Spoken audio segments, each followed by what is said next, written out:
2023. And lots of conversations are going on today about the state of unemployment in the country. Yes, we know that some people are concerned about, their funds being locked up. I know there are conversations about using some $250 million from the World Bank for the Financial Stability Fund to pay bondholders who are owed principals by government.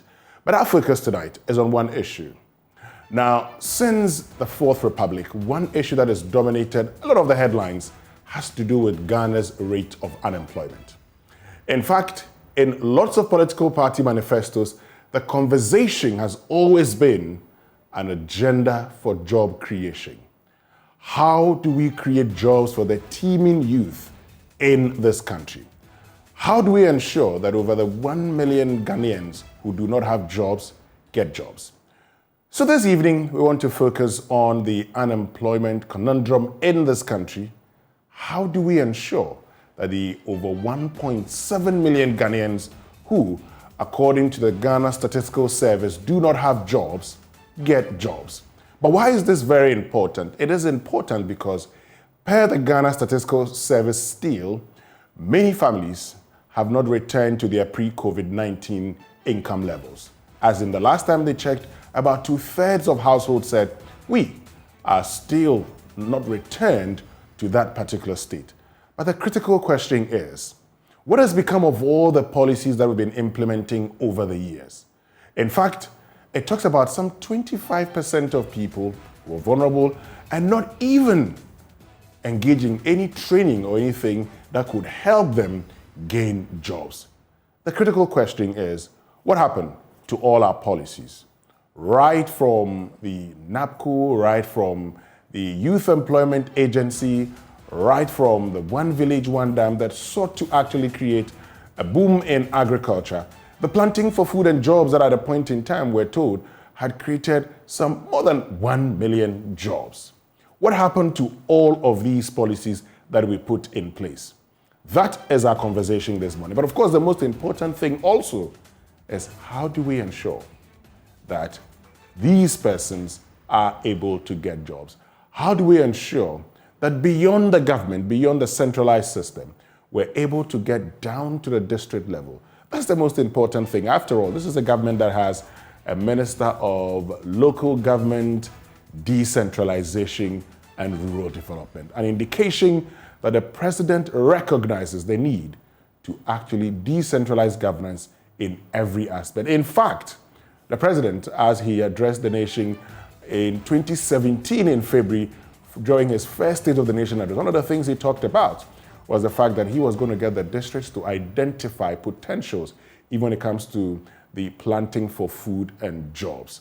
He also talked about ensuring that all districts had some 2 million equity funding to be used in the One District, One Factory. Now, that was in the 2017 budget as presented by Ken Oforiatta, an indication that government really understood the need to use these districts. So this evening, we want to get into that conversation. We want to understand what the problem is, why are we not able to create lots of jobs for the teeming youth. But look at it this way. By 2021, we're told that the youth unemployment rate was some 12%. By 2022, third quarter is 19%.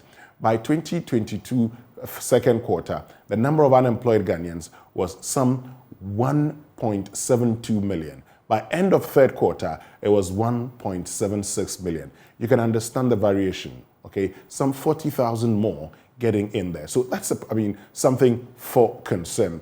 40,000 more unemployed persons compared to the second and third quarter in 2022. This evening, we're joined by persons who understand the sector, who would help us appreciate how we can go about it, making sure that we're able to actually get these jobs that we so much need for these youth.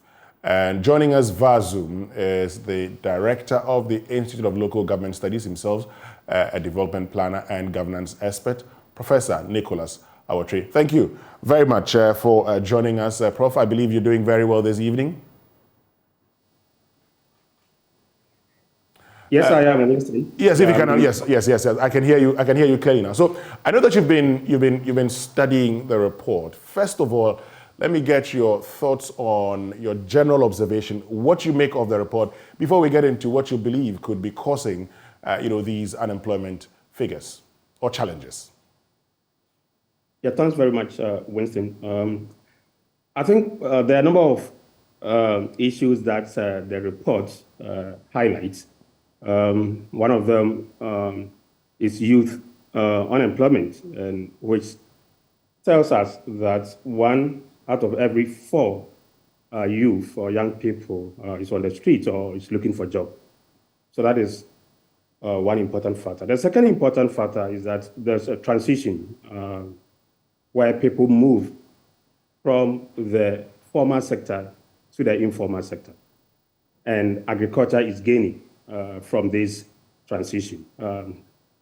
What that means is that people who were once working in what we could say is safe and secure job in the formal sector, where you can get, leave pay, you can get all sort of social security, they are transitioning to informal sector. And it's obvious from what happened in recent past, in the last quarter when the economy came under severe stress.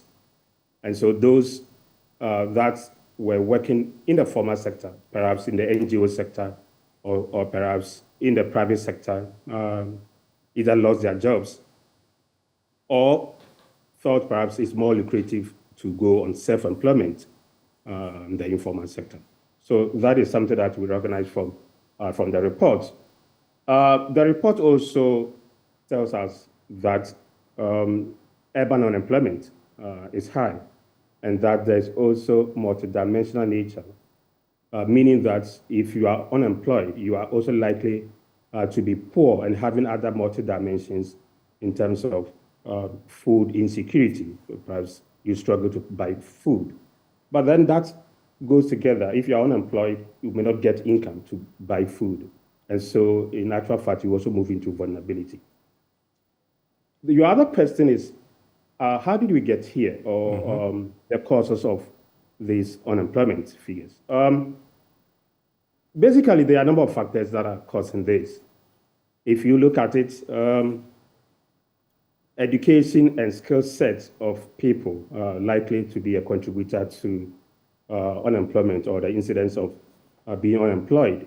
If you don't have the kind of functional skills that the job market needs, then you will likely find yourself not having a job. If your education is such that it doesn't help you to translate that into function, and if you don't have higher education also, you are likely to face some of these challenges. Then a second one, which perhaps in our case from the third quarter could explain, is the macroeconomic part.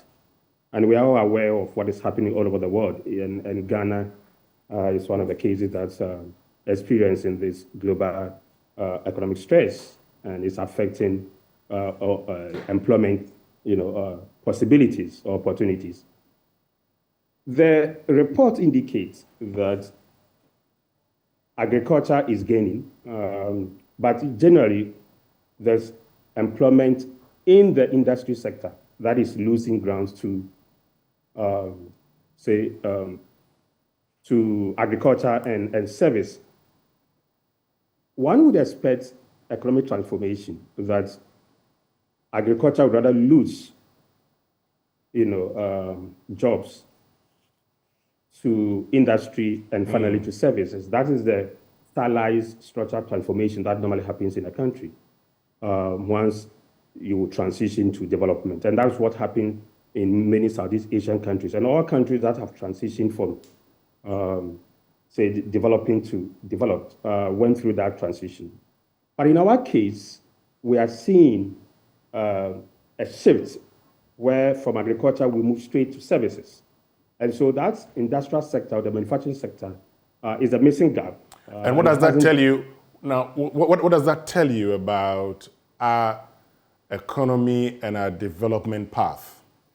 Yeah, so that's what I'm trying to explain. One would expect a stylized transformation. I mean, if a country is transforming, you move from agriculture to manufacturing to services. And these are also supported by technology.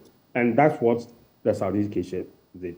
In our case, we haven't built a manufacturing sector, and it is based on the fact that there's a kind of an ideological shift here. That, you don't necessarily have to pass through what the Southeast Asians did.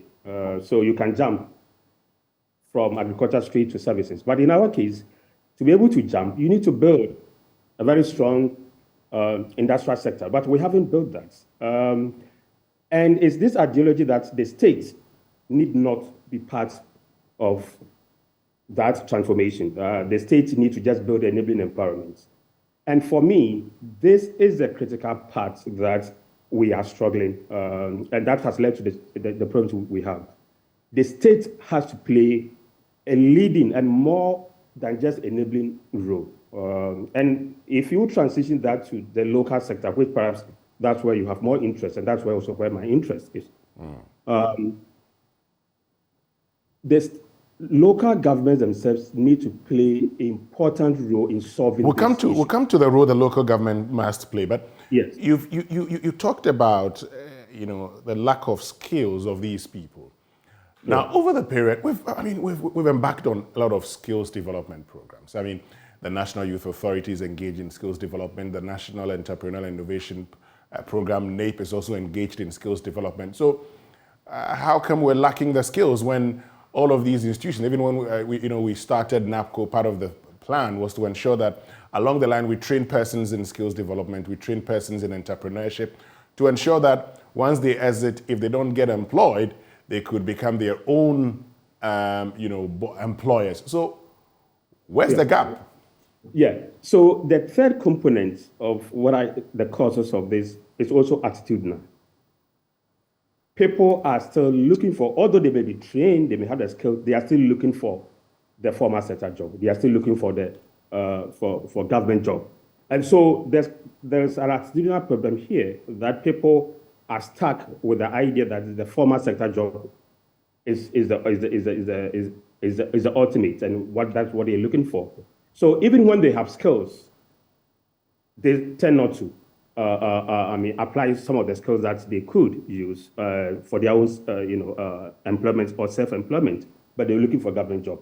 But not only that, but some of these people are trained, but they have no capital to start. And I have seen this at the subnational level as well. Many people are trained in, let's say, in snail farming, in fish farming, in poultry, but as soon as the training is over, the capital and the tools for them to, begin self-employment, it's not there. So what do? They still stay at home or looking for, somebody to employ them. So that is a gap that, the government need to fix. How do you support people with skills, not just the training, but also what is added onto the skills? The tools. If you train someone as a carpenter, or if you train someone as a masonry, or if you train someone as a steel bender, the person has the skills, but what is needed is a capital to start off. Many of these people don't have. The banks are not ready to give, small and entrepreneurs capital. Obviously, government also has a number of programs or priority issues to deal with, including infrastructure and fiscal things. And so they also tend not to. And we brought all of this together and we put that in the so-called enabling environment. And so government doesn't go further to provide that kind of additional support in terms of tools and capital that are needed. And it's expected that this is where the private sectors will also come in and support. But if you have a situation where you have micro and survival enterprises that constitute majority of the informal sector, they are so vulnerable to the extent that the moment the economy goes into recession or goes downturn, the vulnerability goes into collapse, and then they are off. So these are some of the challenges that we're facing. I'll get back to you, but let me get on to speak to Dr. Priscilla Chumesi-Bafo, who is a senior lecturer at the Department of Economics at the University of Ghana. Doc, thank you very much for joining us. And let's look at one thing. I mean, we've been talking about unemployment for a very long time now. Now, you're looking at, the release by the Ghana Status Quo Service yesterday. And what you would realize, for instance, is that in the first quarter of 2022, now the rate of unemployment was, the number of unemployed Ghanaians, 1.73 million. Now, that reduced to 1.72 million, but then it increases in the second quarter. But then it increases to 1.76 million in the third quarter. And the critical question is, what is accounting for this? What are we not doing right? Thank you very much, and good evening to your viewers, Winston. I believe that unemployment data, like any other information on the labor markets, it varies depending on the trend you observe in the economy. Because we know that employment is the outcome of whatever happens in all the other sectors of the economy. So when the economy is growing, you would normally expect that employment levels would rise, and for that matter, unemployment would drop. So it is not surprising that we see the trend where you find peaks and troughs. It's expected. In essence, when unemployment is rising, it's an indicator that the economy is not growing. And for that matter, policymakers ought to keep their eyes on what is happening. And it is not surprising because when you look at the last, the updated data on the growth of the economy for 2022, you realize that key sectors such as manufacturing, and for that matter, the industrial sector shrunk. And so, I mean, these are your major labor-intensive industries where you expect a lot of employment to be generated. So if these sectors are not expanding, then rightly so, you do not expect that there would be a significant impact in reducing the number of people who are looking for jobs on the labor market. So if you ask what we are not doing right, I would say that the key sectors that we need to keep our eyes on to generate the jobs are quote and unquote struggling. And for that matter, that explains the pattern we find in the unemployment numbers. When you say keep our eyes on, how do we keep our eyes on these sectors? Pardon me? I mean, I'm asking you, say the key sectors where we're expected to keep our eyes on are shrinking. We're not doing that. And my question is, how do you expect us to keep our eyes on these sectors? What would constitute keeping our eyes on these sectors?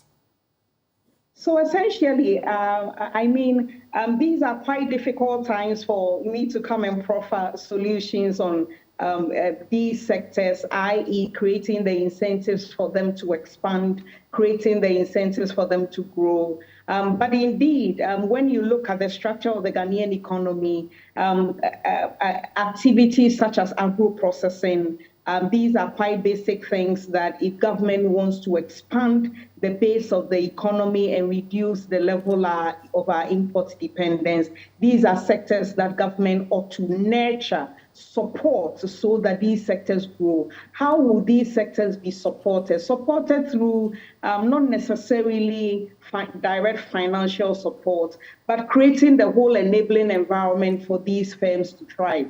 So, for example, if it is access to raw materials, for instance, how do we make sure that these firms have constant supply of raw materials, i.e. produce from our farms? How do we ensure there's a smooth production throughout the year through facilitating their activities through transportation, through constant supply of electricity, water, not putting too much impediments in their ways, in the way of taxation or unnecessary burdening them with bureaucracy. So the whole architecture to support firms to thrive, that is exactly what we need to do. And at this point, when you look at the manufacturing sector, for us as a developing country, I think that agro-processing is something that we need to keep our eyes on. It should be the baby, really, that should be supported.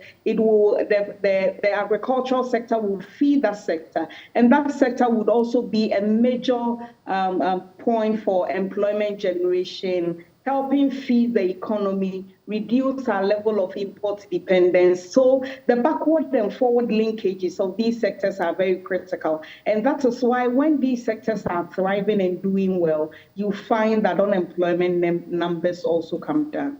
But we've been talking about doing a lot of things. We've touted how, the government has touted how it's one district, one factory initiative has been, over 100 factories built over the period, lots of them going on. These are creating direct and indirect jobs. So how are these figures coming out when we say we're doing so well?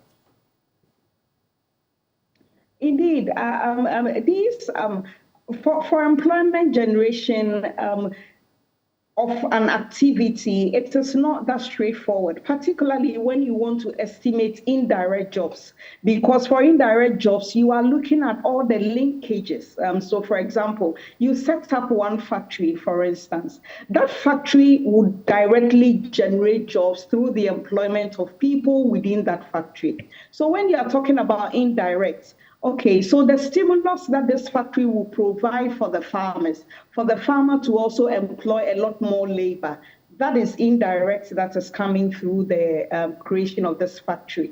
When you move through the supply chain, the stimulus that will be created through the distribution of the final products, drivers that would be employed, distribution and all that, advertisements that will go to media. So all these are different activities within the value chain when you are tracking the number of jobs. So it becomes quite difficult and a very contentious subject to convince people that, yes, you have created a certain number of jobs.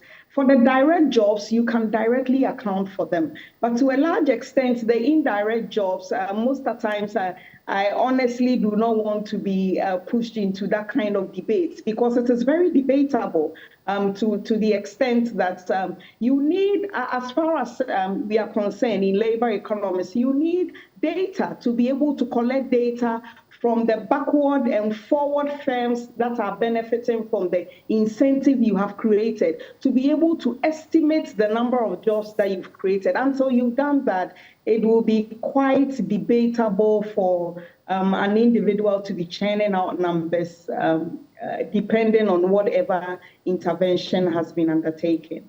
So if I get you clearly, for you, most of the indirect jobs that we put out there are debatable. It is rightly so. Debatable in the sense that for indirect jobs, you don't directly account for them. Unless someone says that, yes, you go to the firm that has benefited from increase in demand from a 1D, 1F firm. For that matter, you have to go and count their employment before they go in contact with the 1D, 1F firm, and then count their number of jobs, the number of workers there after they got in contact. So it's more like a difference in difference approach. That is what we use in analyzing some of these things. But also you can collect survey data, and based on that, based on economic models, we can run and estimate a given number of jobs that have been created. But that also depends on a lot of conditions. So to be honest, indirect jobs are quite debatable issues, and it's quite topical. And most of the times you find that in these interventions, the direct jobs are not as many as the indirect jobs. Rightly so, because an intervention, a firm may have a lot more impact indirectly than the direct employment they create. But unless you have collected data to be able to come out with those numbers, it is quite debatable. I mean, listening to you talk about how government can leverage on agro-processing to drive growth, create employment, and all of that. I mean, these are things we hear. I mean, you saying it looks very easy, but we've talked about it, we've never done it. So the question is, how are we going to achieve it? I would not necessarily say that we haven't done it.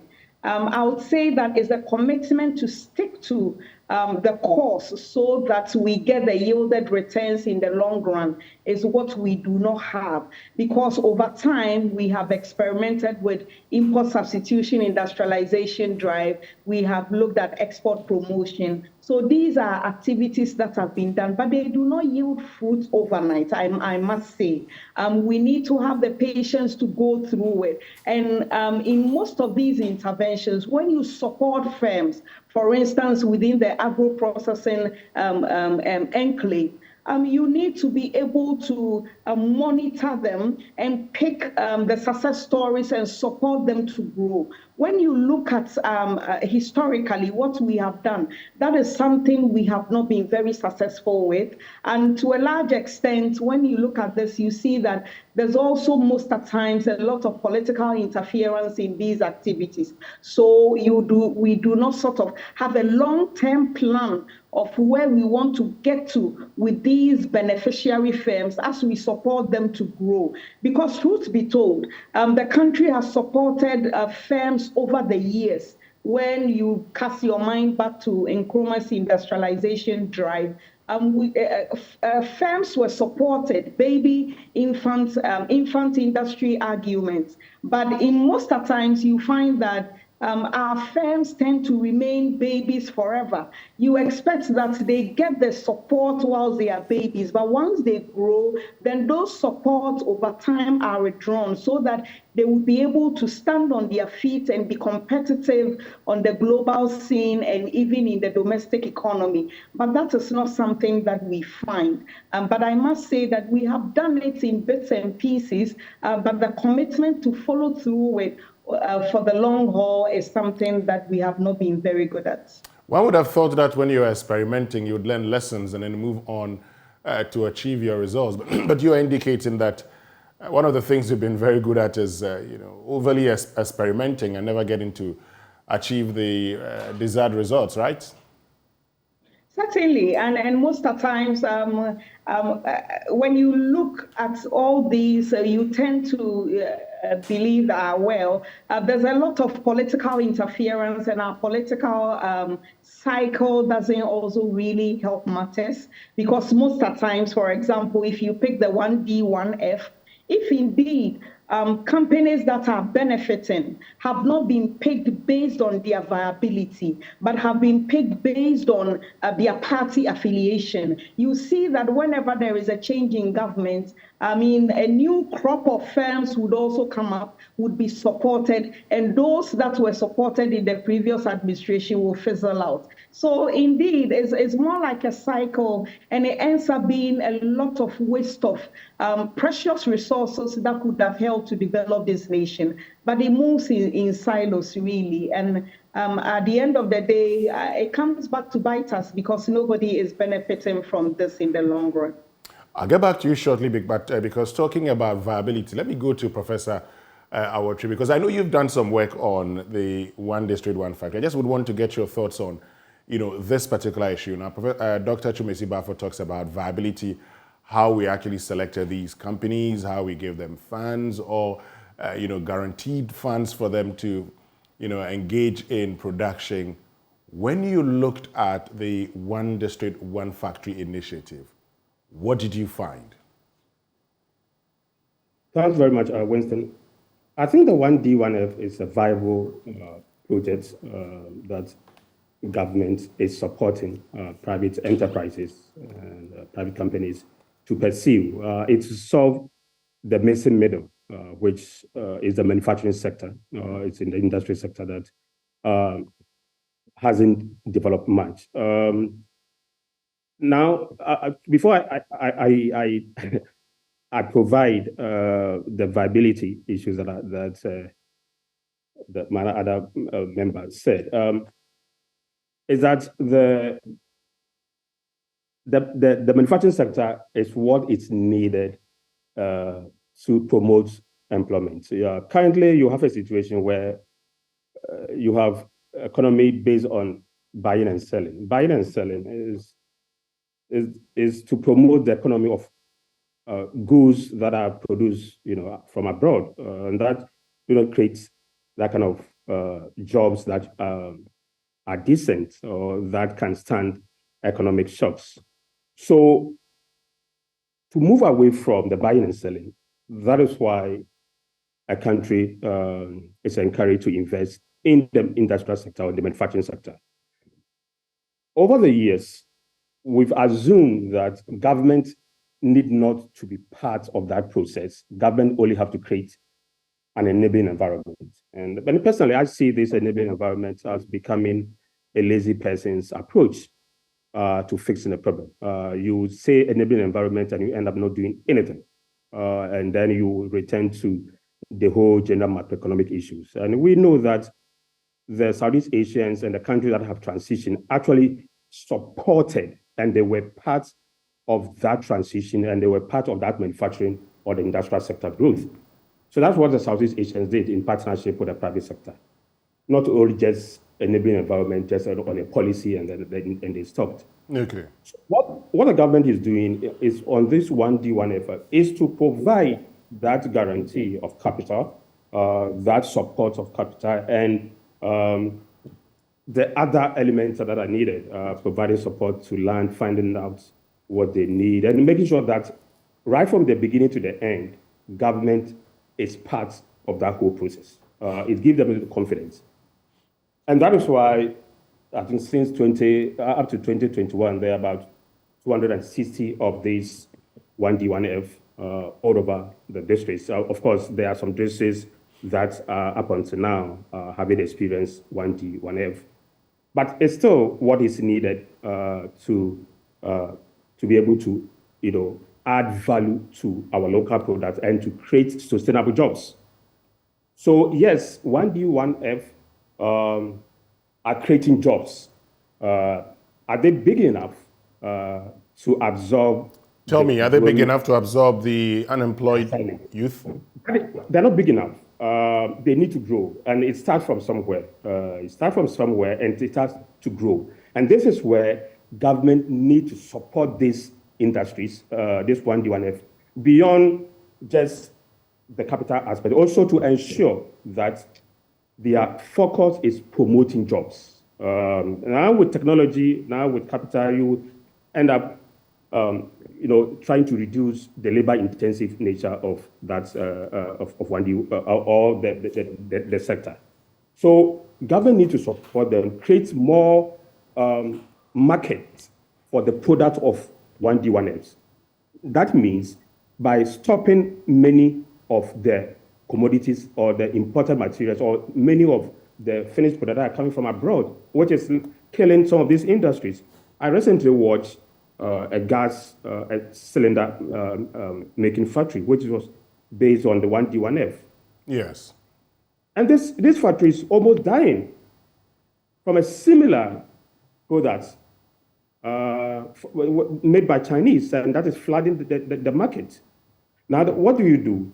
People criticize government when government pursue the agenda of restricting importation. But that's competition, isn't it? That's competition. I mean, yes, but there's no free competition anywhere in the world. But there's a cylinder manufacturing company has been in Ghana. They were in Ghana before the Chinese came into the system. They should have had the market already. What changed? Couldn't they have changed their models also to, beat competition when they found competition coming in? You see, yes, you find competition coming in, but some of these industries coming from abroad have been there for years, experiences, they have had the skills, they have had, they are able to reduce costs, and some of these industries are being supported by their own governments. So it becomes an unfair competition to our 1D1F companies. So the idea that if we restrict competition, you make these local producers lazy, yes, there's an element of it, and that's what the role of government comes in. But look, if we don't restrict this competition, if we don't put, some policies in place to reduce the unbridled competition in the system, you will not find many of these companies growing to break even and to create more jobs. Okay. So that's why the informal sector is increasing, because it's all full of buying and selling. If you move on our streets, it's full of table go shops, buying and selling of imported commodities. And the moment the economy goes into downturn, some of these micro and small enterprises, they collapse. And if you look at the report, it's basically talking about that. Okay. I'll get back to you. I'll get back to you because we need to do something about how we could use decentralized systems to actually solve this. One of the things that we actually had planned as a country when this government took office. But Dr. Chumesi Bafo, so you've looked at everything and you've discussed what may have caused it. What do these figures tell you about the structure and management of the Ghanaian economy over the last 4 or 5 years? Essentially, Winston, the structure of the Ghanaian economy, I would not even box myself into the last 4 to 5 years. I think in over 2 or 3 decades, it hasn't changed really. Structurally, it remains the same. We are transforming, yes. We've grown since 2008. We've moved from agriculture and agrarian economy, and now where most of our employment were created in the agricultural sector. Now we've transitioned from agriculture into services. And since 2008, essentially, nothing much is changing. You find that the manufacturing sector performs well when you look at the data at some points, and then it shrinks. So it's not been static. It's not been progressive in terms of the growth of the manufacturing and the industrial sector as we expected. And most of the years, when you look at the growth of the industrial sector, you find that it is construction that is leading. You find that electricity and water and sewage, not necessarily your manufacturing sector, which should be the driver of the growth. So as a country, I believe that we've talked a number of times about this. I think we need to be very serious to tackle the core issues. And that is where I tend to disagree with Dr. Awotri a bit in terms of the enabling environment. The enabling environment is fundamental for everything. When the enabling environment is right, the environment is right, everything thrives, and employment is an outcome variable. So when things are in order, cost of living, it's okay, inflation is low, cost of credit is low, and economic activity is flourishing, employment will be generated. But that said, yes, we need to be intentional by supporting our firms to create jobs.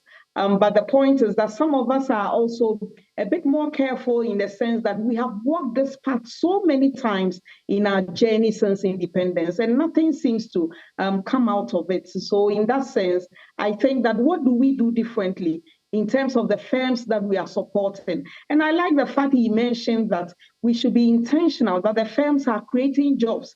Because most of the times, firms in Ghana would receive government support, but at the end of the day, they make profits and they do not plow back the profit into the business to expand. They make profit and they are probably buying cars and building new buildings and going on holidays. Those do not create jobs. So I think that in essence, we need to have what are the key KPIs that we expect from these firms for them to continue to benefit from the support they receive. Because at the end of the day, the support is not free. It is taxpayers' money, and they ought to account for it through indicating that they are doing the right thing to grow, they are doing the right thing to be competitive, and they are doing the right thing to create jobs, honestly.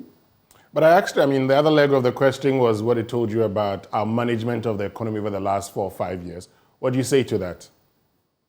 Essentially, the management of the economy, we know where we all are. We have gone through a very unexpected turn, for instance, through the current challenges we are going through a number of external shocks. And essentially also because of the way we have managed our affairs internally, I believe that it is important as a country for us to work on our revenue mobilization drive to increase revenue generation domestically, and also to live within our means most of the time so that we reduce the extent of borrowing. And as we are all anxiously waiting for the IMF program, once we get this deal, hopefully we will do the right thing and we will not find ourselves back into this precarious situation at any point in our future, really. Well, that hope of doing the right thing is something we've hoped for all these years. I'm not sure we're going to do the right thing. I don't know. But when the IMF was leaving in 2019, they said they were only a phone call away. They're back with us. I don't know whether you expect us to do the right thing and what convinces you that we're going to do the right thing going forward. Just briefly on that before I wrap it up with you, Dr. Chumesi Bafo. Okay, so for me, yes, they were a phone call away because we all know that the structures were the same, nothing was changing. We were just getting some gains from a boom on the international market and all that. But essentially, the economy still remains very vulnerable to external shocks because our export basket is very lean. But I believe that we should learn. And how can we do this?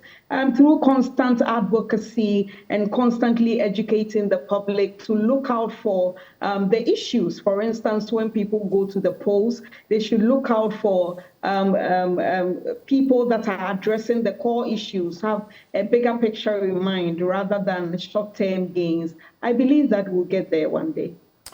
Well, Dr. Priscilla Chumesi Bafo, thank you very much for joining us this evening. We're grateful to you. Now, let me continue. Thank you for having me. Great. Let me continue with you, Professor. Can I comment on something before Dr. Chumesi leaves? Okay, please go ahead. You see, the issue of enabling environments, I'm not saying that it's not good, but that is the basic. That is the basic. Beyond enabling environment, it is the business of government to do business. This ideology that enabling environment is all a government needs to do for business to thrive is helping us believe something that is not real. When you say enabling environment, at what point do you say we have arrived at that enabling environment? If it is democracy, I can tell you that countries that transition from the so-called enabling environment were not in the so-called democratic like we do now. When we talk about inflation, do you need inflation to be 5% or 10% before enterprises or government can do anything? So what do we say enabling environment? We have used that black hole, that black box, to say everything, and to make it as lazy. And government policy will only have to say enabling environment. But beyond enabling environment, we must begin to make deliberate actions. You don't need 5% or 2% inflation before enterprises can survive. Once the World Bank came with enabling environment, with all democracy, security, that there were millions of Chinese jobs that were going to move to Africa in countries where they have enabling environment. They didn't come to Ghana with our so-called democracy. They went to Ethiopia. They went to countries that, in democratic sense, do not compare to us. So the whole idea of enabling environment is helping us ideologically to think something that, makes us lazy. To be very honest with you, and beyond the enabling environment, government must take action. Now, people go back to our history of Nkrumah's time that we failed.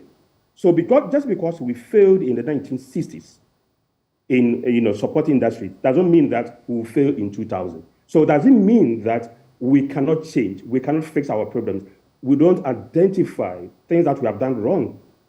You see, we sometimes I just feel sad that we parrot what people, the neoliberal world want us to believe, that all you need is enabling environment. Government must have deliberate partnership, go beyond enabling environment of macroeconomic, physicians into direct support, into partnership. Government must invest, and that is where I believe in 1D1F. We will have short-run challenges, but that is the way that government must make deliberate efforts in supporting industrialization. There can never be alternative. Government action. Okay, so they have done so. Okay, so let's move to the final angle of the conversation. Can I? Yes, come in. Yes, okay. Okay, go ahead. So, Dr. Amoah, the point is that, yes, I am not saying that government support for 1B, 1F, it's not good. We are being cautious. And to a large extent, yes, enabling environment is the foundation of everything. And so if you ask me, I'm an economist, when I say enabling environment, we are talking about key macroeconomic indicators, right? And so how will firms be able to thrive if inflation rates consistently remains 50%? It means that your working capital over time is eroded by half. So enabling environment is essential. Yes, government, I take a step back a bit to say that government has a business in doing business. We have done this and it did not work, to be honest. What happened to our massive privatization drive? Look at our state-owned enterprises. How are they performing? So is it that we should reinvent the wheel and go over the same things? I believe that, yes, companies should be supported. No country has ever developed with the private sector. Say again. No country has ever transitioned with the private sector as the lead. No country. And I am saying that. Please hold on, Prof. Please hold on. Yes, I'll get back to you. Yes. Needs to support. I perfectly understand. I'm saying that government needs to support, but that support does not have to be blanket. And that is where we always struggle because of issues of corruption, because of issues of political alienation of groups. You see that these things are not sustainable. I would want us to have this kind of discussion in 4-5 years' time to look at the status of the 1B, 1F firms if there is a change in government, for example. So you see, we do not have a long-term plan for these things. There is always a political colorization to it. And when that happens, then it means that the cyclical pattern of doing these is just a waste of public resources, to be honest with you. But if we can step back to look at the longer-term picture, I agree that public-private partnership is essential because most of the time the private sector do not have the working capital to go to essential areas. Fair enough, but the regulation, the checking is what we lack. And it is not there, to be honest, if we should be dispassionate about this. So I am not saying that government needs to step back, but we need to be careful so that we do not always repeat the past mistakes because the past is there to guide us into the future. Prof, you can come in at this point, yes. Yeah, so we can fix that challenge. We identified this in the 60s, 70s, and up until now. So what we are saying is that we've given up on our policy, on our politics, that politics is the bane of all our challenges and it can never be fixed. If we can never fix that, because 1960s, we found that we had political problems in terms of, in the areas of patronage. 1970s patronage, 80s patronage. So that patronage will always be there. And because it will always be there, now the neoliberals are saying, step back, don't go into this, because once you go into it, politics will come in and you will fail. That is the understanding now. And so everybody now talks about, government goes into supporting industries, they will be given to party boys and girls, and it will not go to the right people. But we have also seen in places where government is fixing. But Dr. Chumesi Bafo makes the point that look at the state-owned enterprises. That's the evidence right there for you. Look at how they're performing. So if this is how they're performing, how sure are you that, in going into these partnerships with government involved, we're going to do anything different? But since government stepped back from the 80s, Pardon me for the interruption. Oh, but sorry. I thought he was addressing. To a large extent, Dr. Amoah, you see the examples you are citing, they are not your typical democratic dispensations. So you see, the interruptions that we tend to find at our end, they didn't exist when China was developing. So you see, these countries have had the peace. They have had the longevity to be able to grow and become giants. But we are operating within a system where maximum 4-8 years, there is a change in power, and a new group comes on board, picks its winners, and tries to do so until we do something. And that brings us to the point that we need to focus on building institutions that support these, right? Building institutions and taking it away from the political leadership. Until we do that, essentially, yes, we will throw around these fanciful ideas, but they would not yield much, to be honest. You see, these countries you mentioned, I don't think they started with the same macroeconomic stability. They also started with some of these challenges. The nature, and I agree with you, Dr. Chumesi, I agree with you, the nature of our political settlement is said that when you have a competitive clientelistic political settlement like we have, it doesn't go well for transition to economic transformation. Many of these Southeast Asian countries, that transition, they didn't have this competitive political settlement we have. They had more dominant state systems, and you need that dominant state system political stability to pursue a number of the transformation. And that requires deliberate government effort. But if you have a situation where every 4 years or every 8 years, likely to have a change of government, and then one party comes and then that's totally complete something different, and it's against the basic institutions, that are against the private sector that one government had supported, then we have a problem. But my concern is that we cannot always say that because we failed in the 60s, because we failed in the 70s, we will fail in 2020. So you see, it's like, are we saying that we can never learn? That's why we have researchers. That's why we have new breed of politicians. That's why we have new breed of academics. We have people who want to look at things differently. And we may have some pocket of effectiveness happening in one sector, in one area. We don't need everything to start. But there must be a few sectors that will grow within the same environment we are facing.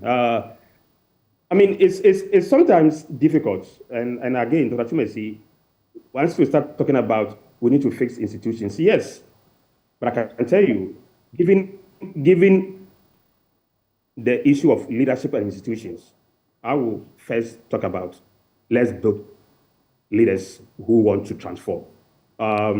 Because leaders make institutions work. Institutions don't work as free market or as a market system. Leaders make institutions work. And I'm saying this because of the experiences I've had in different countries where leaders are making things work. And leaders are transforming institutions for some time before it bubbles up into real development. And I believe that leadership is important. I believe that leadership is so important at this moment. We have built institutions, yes, but I don't think we've built that kind of leadership that will lead to that kind of transformation. And it's because we still have that ideology. And sometimes when I listen to people, and even politicians and members of parliament, when they start talking that it is not the business of government to provide jobs. It's not the business of government to fix this. It's not the business of government to... Employment is the core of everything. If you don't have jobs, you will likely fall into poverty and then to the institution. That's what the report shows. Well, Well, unfortunately, that's what time would allow us. We can go on and on and on. Dr. Awochi, yes, I think this is the discussion is moving into interesting areas that would require another opportunity. I will try and get that opportunity again, so we can have another discussion. Thank you very much, Dr. Chumesi Bafo, and thank you very much, Professor Awochi. Thank you for having me. For joining me this evening on UpFront on the Joy News channel. My name is Winston Amoah. Thank you very much for watching. Do have a lovely evening. Up next is Joy News Prime.